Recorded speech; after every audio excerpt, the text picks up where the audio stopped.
नमस्कार श्री स्वामी समर्थ सर्वांना. तुमच्या सर्वांचं पुन्हा एकदा आपल्या ह्या यूट्यूब चॅनलवर खूप खूप स्वागत आहे.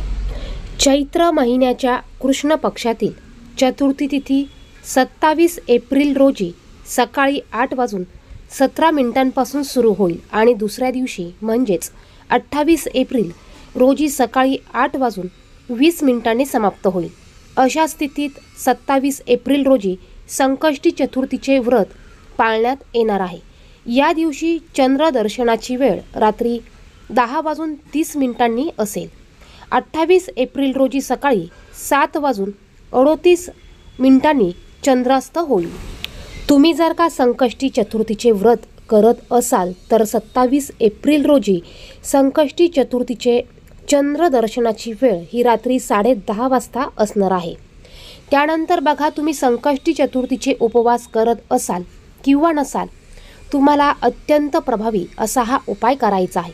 तुम्हाला संकष्टी चतुर्थीच्या दिवशी गणपती बाप्पांच्या कपाळावर अशी एक वस्तू तुम्हाला चिटकवायची आहे. यामुळे तुमच्या सर्व अडचणीतून तुम्हाला मार्ग मिळणार आहे. तुमच्या सर्व अडचणी नष्ट होतील. इतका प्रभावी असा हा उपाय आहे. संकष्टी चतुर्थीच्या दिवशी गणपतींचे तत्व हे खूप मोठ्या प्रमाणात आपल्या पृथ्वीवर हे पसरलेले असतात आणि या दिवशी जर का तुम्ही काही उपाय, काही सेवा केल्या तर त्याचं फळ हे आपल्याला 100% मिळत असतं. संकष्टी चतुर्थीचे तुम्ही व्रत जरी केले नाही तरी देखील तुम्ही हा उपाय करू शकता. चैत्र महिन्यातील कृष्ण पक्षातील संकष्टी चतुर्थीचे व्रत केले असता, त्यांची पूजा केली असता आपल्याला सर्व प्रकारचे संकट दूर होतात. या दिवशी व्रत पाळणाऱ्या व्यक्तीला आर्थिक अडचणीतून मुक्तता मिळते. या दिवशीचे व्रत हे आपण सर्वांनी आवर्जून करायचे आहे. या दिवशी तुम्ही हा उपाय दिवसभरात केव्हाही करू शकतात. अगदी स्त्री, पुरुष, महिला, मुलं, मुली कोणीही हा उपाय करू शकतात. हा उपाय करण्या अगोदर तुम्हाला गणपती बाप्पांची पंचोपचारे पूजा करायची आहे. सकाळी उठल्यानंतर ज्यावेळेस तुम्ही देवपूजा करणार आहात त्यावेळेस तुम्हाला गणपती बाप्पांची पंचोपचारे पूजा करायची आहे. गणपती बाप्पांना तुम्हाला पाण्याने अभिषेक घालायचा आहे. तुमची देवपूजा तुम्ही करून घ्या. त्यानंतर दिवाबत्ती तुम्ही प्रज्वलित करून घ्या. यानंतर गणपती बाप्पांना तुम्ही एका तामणात घ्या. एक तामण घ्या, त्यावर थोड्याशा अक्षता ठेवा. यावर गणपती बाप्पांची मूर्ती ठेवा आणि गणपती बाप्पांच्या मूर्तीवर तुम्ही पाण्याने, पंचामृताने अभिषेक घालू शकतात. बघा, संकष्टी चतुर्थी ही महिन्यातनं एकदा येत असते आणि महिन्यातनं एकदा तरी आपण गणपती बाप्पांना या पद्धतीने अभिषेक घातला पाहिजे. मग तो तुम्ही साध्या पाण्याने घातला तरी चालेल, पंचामृताने घातला तरी चालेल. तुम्हाला गणपती अथर्वशीर्ष म्हणायला येत असेल तर तुम्ही गणपती अथर्वशीर्ष म्हणत गणपती बाप्पांना अभिषेक घालू शकतात. किंवा ओम गण गणपते नमः किंवा श्री गणेशाय नमः या मंत्राचा, या नामाचा जप करत तुम्ही गणपती बाप्पांना अभिषेक घालू शकतात. गणपती अथर्वशीर्ष म्हणत जर का तुम्ही गणपती बाप्पांना पाण्याने अभिषेक घातला असेल तर हे तीर्थ तुम्ही तुमच्या घरातील मुलांना आवर्जून प्यायला द्यायचं आहे. यामुळे मुलांच्या बुद्धीमध्ये वाढ होते, मुलांची अभ्यासात प्रगती होते.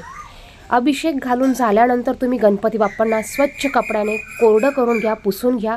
त्यानंतर तुम्ही गणपती बाप्पांची मूर्ती तुमच्या देवघरात ठेवा किंवा तुम्ही वेगळ्या पाटावर, चौरंगावर मूर्तीची मांडणी करू शकतात. गणपती बाप्पांना हळदी, कुंकू, अक्षता अर्पण करा. या दिवशी आवर्जून लाल जास्वंदाचं फूल, दुर्वा या गणपती बाप्पांना अर्पण करायचे आहेत. आपल्याला रोज जरी ह्या वस्तू अर्पण करणं शक्य नसलं तरी गणपतीला संकष्टी चतुर्थीच्या दिवशी आवर्जून एक लाल जास्वंदाचं फूल आणि दुर्वा ह्या अर्पण करायचे आहे. यानंतर तुम्ही एखादा गोडाचा नैवेद्य, प्रसाद तुम्ही गणपती बाप्पांना ठेवू शकतात. किंवा मग तुम्ही गणपती बाप्पांच्या आवडीचा नैवेद्य तुम्ही मोदक बनवून तो गणपती बाप्पांना दाखवू शकतात. तर या पद्धतीने तुम्हाला गणपती बाप्पांची पंचोपचारे पूजा ही करून घ्यायची आहे. दिवसभरात शक्य होईल तेव्हा तुम्ही गणपती अथर्वशीर्षाचं पठण करायचं आहे.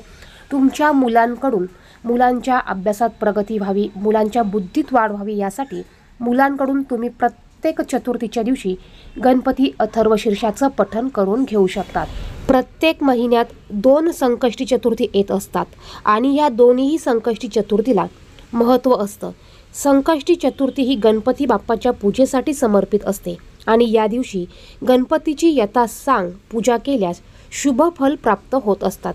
जो कोणी गणपतीच्या संकष्टी चतुर्थीच्या दिवशी संकष्टी चतुर्थीचे व्रत करतो बघा, त्याचे सर्व संकट हे गणपती बाप्पा हरून घेत असतात. जो व्यक्ती संकष्टी चतुर्थीचे व्रत करून गणपती बाप्पांची पूजा करतो त्याच्या घरातील सर्व संकट, सर्व दुःख हे गणपती बाप्पा नष्ट करत असतात. आणि यामुळेच आपल्याला गणपती बाप्पांची संकष्टी चतुर्थीची व्रत करायचे आहे, पूजा करायची असते आणि काही सेवा देखील आपल्याला करायच्या असतात. तर ही संकष्टी चतुर्थी नवीन वर्षातली पहिली संकष्टी चतुर्थी आहे. तर उपाय काय करायचा आहे हे आपण बघणार आहोतच. त्यापूर्वी तुम्ही जर का माझे व्हिडिओ पहिल्यांदा बघत असाल तर असेच माहितीचे व्हिडिओ बघण्यासाठी चॅनलला सबस्क्राईब करा आणि बाजूच्या बेल आयकॉनला देखील प्रेस करा. गणपती बाप्पांची पूजा केल्यानंतर गणपती बाप्पांना धूप दीप प्रज्वलित करून घ्या. धूप दीप अगरबत्ती लावून घ्या. त्यानंतर बघा, दिवसभरात केव्हाही तुम्ही गणपती बाप्पांची आरती करू शकतात. आता हा जो उपाय आपण करणार आहोत, हा उपाय तुम्ही तुमची देवपूजा झाल्यानंतर लगेच करू शकतात किंवा दिवसभरात तुम्ही तुमच्या वेळेनुसार केव्हाही करू शकतात. गणपती बाप्पा हे विघ्नहर्ता आहेत, सुखकर्ता आहेत. आपले सर्व विघ्न ते दूर करत असतात. आपल्याला सुखकर्ता म्हणजे आपल्याला सुख प्रदान ते करत असतात. आणि यामुळेच आपल्याला या दिवशी हा उपाय करायचा आहे. हा उपाय करण्यासाठी आपल्याला हळद आणि कुंकू थोडंसं घ्यायचं आहे आणि ते एकत्रित आपल्याला ओलं करून घ्यायचं आहे. यानंतर 5 आपल्याला अखंड अक्षदा घ्यायच्या आहे. अखंड अक्षदा कुठेही तुटलेला नसावा, भंग झालेला नसावा. तांदळाचे दाणे 5 आपल्याला घ्यायचे आहे. हळदी कुंकू ओलं करून घेतल्यानंतर ते आपल्याला आपण ज्या बोटाने देवांना गंध लावतो त्या बोटाने आपल्याला गणपती बाप्पांच्या कपाळावर हळदी कुंकवाचा हा टिका लावायचा आहे. आणि त्यावर आपल्याला ह्या 5 अखंड अक्षदा ह्या लावायच्या आहे. हळदी कुंकू ओलं करून घ्यायचं. ते लावल्यानंतर यावर लगेच आपल्याला तांदळाचे हे 5 दाणे आपल्याला चिटकवून घ्यायचे आहेत. आणि या पद्धतीने हा तिलक करत असताना आपल्याला मनोमन आपली इच्छा व्यक्त करायची आहे. तुमची कुठलीही कठीणातील कठीण इच्छा असू द्या, ती तुम्हाला बोलत तुम्हाला हा तिलक करायचा आहे. असं म्हणतात, ज्यावेळेस आपण गणपती बाप्पांना तिलक करतो आणि त्यावेळेस जर का आपली एखादी इच्छा खूप अडलेली नडलेली इच्छा असेल, ती जर का इच्छा आपण मनात हे करून अशा पद्धतीने तिलक केला तर गणपती बाप्पा आपली ती इच्छा नक्कीच पूर्ण करतात. त्यामुळे तुमची कुठलीही इच्छा असू द्या, कुठल्याही अडचणी असू द्या, त्या इच्छा पूर्ण होण्यासाठी, अडचणी नष्ट होण्यासाठी तुम्हाला इच्छा प्रकट करत या पद्धतीने गणपती बाप्पांना तिलक हा करायचा आहे. यानंतर तुम्हाला 108 वेळा अत्यंत गणपती बाप्पांचा प्रभावी मंत्र जो आहे तो म्हणायचा आहे. बघा, मंत्र असा आहे: मंगल मूर्ते विघ्नहरा दुरितनाशना कृपा करा. मंगल मूर्ते विघ्नहरा दुरितनाशना कृपा करा. तुम्ही हा मंत्र म्हणू शकतात किंवा मग तुम्हाला हा मंत्र म्हणता येत नसेल तर तुम्ही साधा सोपा ओम गणपतये नमः किंवा श्री गणेशाय नमः हा मंत्र 108 वेळा म्हणायचा आहे. परंतु तुम्हाला जर का एखाद्या इच्छेसाठी किंवा एखादं संकट दूर करण्यासाठी हा उपाय करायचा असेल तर तुम्हाला जो पहिल्यांदा जो मंत्र सांगितलेला आहे तो अत्यंत प्रभावी मंत्र आहे. या मंत्राच्या जपाने तुमचे सर्व विघ्न संकट हे दूर होत असतात. त्यामुळे तुम्ही तो मंत्र म्हणू शकतात. मंगल मूर्ते विघ्नहरा दुरितनाशना कृपा करा हा मंत्र तुम्ही 108 वेळा तुम्हाला म्हणायचा आहे. यानंतर तुम्ही 11 वेळा संकटनाशक जे स्तोत्र आहे, गणपती बाप्पांचं संकटनाशक जे स्तोत्र आहे ते तुम्हाला 11 वेळा म्हणायचं आहे. 11 वेळा शक्य नसेल तर तुम्ही 1 वेळा म्हटलं तरी चालेल. त्यानंतर गणपती बाप्पांचं अथर्वशीर्ष तुम्हाला 1 वेळा म्हणायचं आहे. अत्यंत प्रभावी असा हा उपाय आहे. तुम्ही ही सेवा नक्की करून बघा. हा उपाय जरी असला तरीही आपल्याकडनं एक प्रकारची सेवा होत असते. ही सेवा तुम्ही करून बघा. नक्कीच गणपती बाप्पा तुमचे सर्व संकट विघ्न हे दूर करतील. आणि बघा, हा उपाय तुम्ही प्रत्येक संकष्टी चतुर्थीला करू शकतात. अगदी साधा सोपा घरातल्या घरात करण्याजोगता उपाय आहे. या उपायाला फक्त तुम्हाला 5 ते 10 मिनिटं तुम्हाला द्यावा लागणार आहेत. दिवसभरात तुम्ही हा उपाय केव्हाही करू शकतात. तर अत्यंत प्रभावी असा हा उपाय तुमचे संकट दूर करण्यासाठी तुम्ही आवर्जून करायचा आहे. यानंतर या दिवशी तुम्ही आर्थिक संकटातून मुक्त होण्यासाठी आणखीन एक उपाय करू शकतात. बघा, जर तुमच्या हातात पैसा नसेल आणि महिना संपण्याआधीच तुम्हाला आर्थिक संकटांचा सामना करावा लागत असेल तर या दिवशी गणपती बाप्पाला नैवेद्यात गुळ आणि तुपाचा समावेश करा. असे केल्याने तुम्हाला धन लाभ होईल आणि आर्थिक संकटातून यानंतरचा उपाय तुम्ही नोकरीत बढतीसाठी करू शकता. तो म्हणजे संकष्टी चतुर्थीच्या दिवशी श्री गणेशाला हळदीच्या 5 पिंपळ्या अर्पण करा आणि श्री गणपती पतये नमः या मंत्राचा जप करा.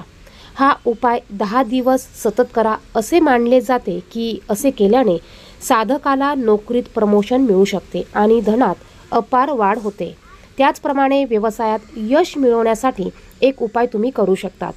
खूप प्रयत्न करूनही व्यवसायात यश मिळत नसेल तर संकष्टी चतुर्थीच्या दिवशी गणपती बाप्पाला पूजेदरम्यान गुळाचे लाडू अर्पण करावेत. असे केल्याने व्यवसायात निश्चित यश मिळते.